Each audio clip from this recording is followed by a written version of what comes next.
ఈరోజు మటన్ కూర అమ్మకు మెత్తటి లివర్ పీసెస్ అండ్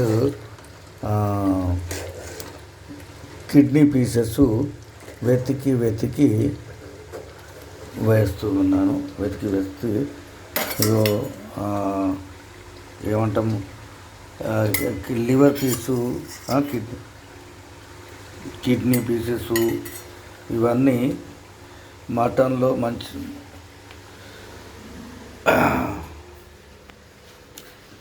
ఇక అమ్మ ఇగో లే ఒకసారి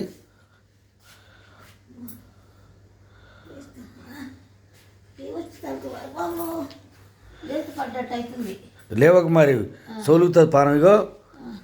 ఇక మటన్ చూడు, మటన్లా మంచిగా లివరు వచ్చే కాలుతుంది, చేయబెట్టకు. లివర్, కార్జం, కిడ్నీలు మంచిగా వండిన వేసిన తిను. చెంచా వద్దా? మంచి మంచి మంచి ముక్కలు మెత్తటి వేసిన, బొక్కలు లేకుండా తెచ్చిన మటన్ ఇవ్వాల తిను. ఆదివారం ఫిబ్రవరి 2వ తారీఖు 2025 మంచిగా కడుపు నిండా తిను. మెత్తటి చూసినావా? బొక్కలు లేకుండా తెచ్చిన మటన్ నీకోసమే వండిన. ఇంకొంచెం షోరు అయినా చాలా, ఇంకొంచెం అయినా ఎట్లా ఇయ్యాలా? రేపు 2 రోజులు తింటావా? 2 రోజులు సరే 2 రోజులు తిను. రేపు కాగబెట్టి ఇస్తాం మళ్ళా.